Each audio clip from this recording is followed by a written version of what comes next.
વડોદરામાં વરસાદે વિરામ લીધો છે। વડોદરા શહેરમાં પાણી તો ઉતરી ગયા, પરંતુ હજુ પણ શહેરના રસ્તાઓની સમસ્યા યથાવત છે। વડોદરાના હરણી મોટનાથ મંદિર પાસેનો રસ્તો બિસ્માર હાલતમાં છે, જેના કારણે સ્થાનિકો ભારે પરેશાની ભોગવી રહ્યા છે।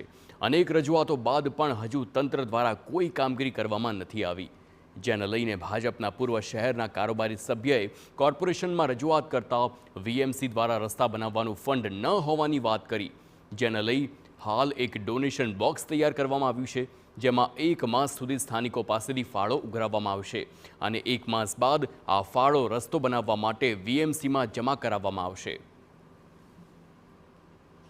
એ રોડ બનાવવાના અમારી પાસે પૈસા નથી, તો એ રોડ બનાવવાના વીએમસી પાસે જ્યારે પૈસા ના હોય ત્યારે મેં એક ડોનેશન બોક્સ બનાવ્યું છે અને એમાં જેટલા પણ 1 મહિનાની અંદર પૈસા ભેગા થશે એ પૈસા હું ચેક મારફતે વીએમસીના ખાતામાં આપવાનો છું અને એ લોકોને કહેવાનો છું કે તમારાથી જો કામો નથી થતા તો એ ચેકના મારફતે તમે અમારા એરિયાના કામો કરો। તો આ મામલે સ્થાનિકો સાથે વાત કરી તો તેમણે પણ પોતાનો બળાપો ઠાલવ્યો અને રસ્તાની સમસ્યાને લઈને રોષ વ્યક્ત કર્યો। રસ્તાની બિસ્માર હાલતના કારણે સ્થાનિકોને અવરજવરમાં ભારે તકલીફ પડી રહી છે। પાલિકાના સત્તાધીશો સહિત મેયર અને સ્થાનિક કાઉન્સિલરો પોતાના કામમાંથી છટકબારી કરતા હોવાથી સ્થાનિકો રોષે ભરાયા। હાલ તો ડોનેશન બોક્સમાં ફાળો ઉઘરાવી સત્તાધીશોની આંખ ખોલવાનો સ્થાનિકોનો પ્રયાસ છે, પરંતુ ખરેખર તંત્રની આંખો ક્યારે ખુલશે અને તંત્ર દ્વારા રસ્તો બનાવવામાં આવશે તો તે આવનારો સમય જ જણાવશે। વડોદરા શહેરમાં પૂરની પરિસ્થિતિ હોય કે ના હોય, પરંતુ વડોદરાના નગરજનોએ અનેક મુશ્કેલીનો પારાવાર સામનો કરવો પડે તેવી કામગીરી પાલિકા દ્વારા કરવામાં આવતી હોય છે। હાલ વાત કરી રહ્યા છે વડોદરા શહેરના જે આજવા રોડ પર આવેલું જે હરણી સ્થિતનું જે રોડ છે, હરણી મોટનાથ મંદિરની સામેનો રસ્તો કે જ્યાં આગળ 5000થી વધારે લોકો રહે છે, આ લોકોને અવરજવર કરવા માટેનો જે રસ્તો છે, જોઈ શકો છો રસ્તા કરતાં ખાડા વધારે જોવા મળી રહ્યા છે। પાલિકાના સત્તાધીશોને અનેક વખત રજૂઆત કરી, મેયરને રજૂઆત કરી, સ્થાનિક કાઉન્સિલરોને સ્થાનિકો દ્વારા રજૂઆત કરવામાં આવી। પાલિકા દ્વારા જવાબ આપવામાં આવે છે કે ફંડ નથી, જેને લઈને સ્થાનિકો દ્વારા ફંડ એકત્ર કરવા માટે દુકાને દુકાને ફરી ડોનેશન બોક્સ તૈયાર કરવામાં આવ્યું છે।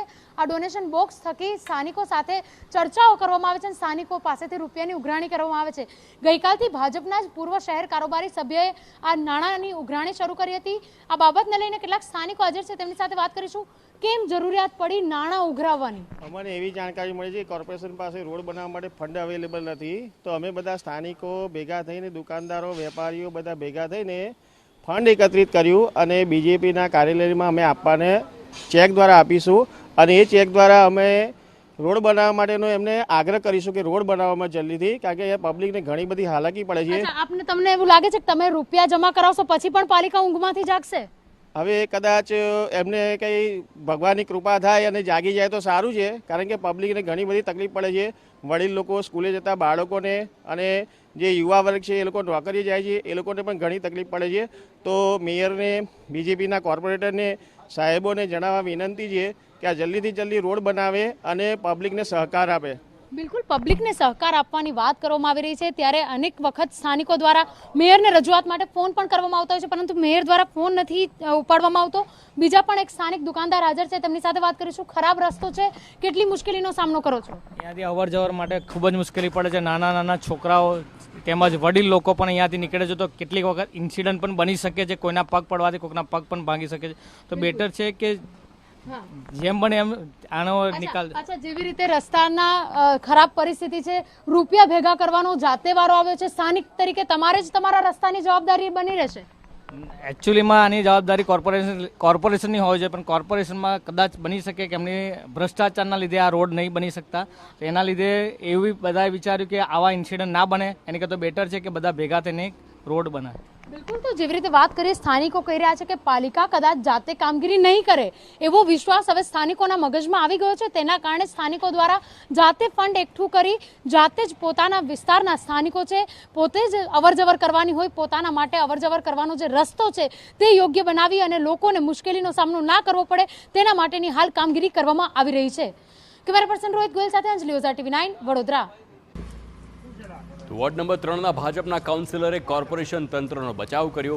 કાઉન્સિલર રાજેશ શાહે દાવો કર્યો કે તંત્ર પોતાની કામગીરી કરે જ છે, પરંતુ વરસાદી પાણીનો નિકાલ ન થવાની કામગીરીમાં વિલંબ થઈ રહ્યો છે।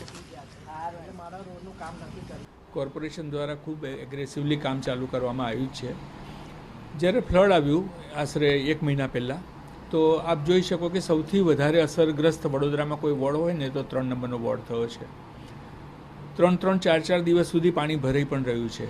એને કારણે રોડની કન્ડિશન ખરાબ થઈ ગઈ. મને હજુ ગઈકાલે જ મારા ધ્યાનમાં આવ્યું છે કે આ પરિસ્થિતિ ત્યાં આગળ થઈ ગઈ છે. તો ગઈકાલે જ મેં અધિકારી સાથે પણ વાત કરી હતી, આજે પણ એની સાથે મેં સવારમાં વાત કરી છે. એને કીધું કે સાહેબ ગઈકાલે જ આપણે એ રૂટ પર આપણું ડમ્પર પણ ગયું હતું માલ ભરીને, પણ ત્યાં પાણીને લીધે આપણે નથી પાથરી શક્યા. તો કોંગ્રેસને ભાજપ શાસકો પર પ્રહાર કરવાનો મુદ્દો મળ્યો. પૂર્વ વિપક્ષી નેતા અમીબેન રાઉતે ભાજપ શાસકો પર પ્રહાર કર્યો અને ભ્રષ્ટાચારમાં નાચતા અને રાજતા આ નેતાઓને પ્રજા જવાબ આપશે તેવો મત રજૂ કર્યો.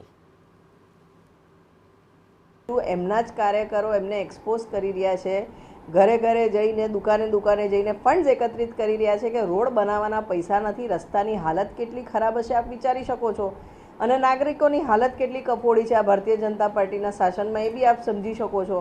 અને આમાંથી શીખ લેવાની જરૂર છે વહીવટકર્તાઓએ બી અને વડોદરા શહેરના નાગરિકોને બી, કે વડોદરા શહેરમાં ભાજપનું જે શાસન છે એના જે વહીવટદારો છે, શાસન કેટલું ખાડે ગયું છે.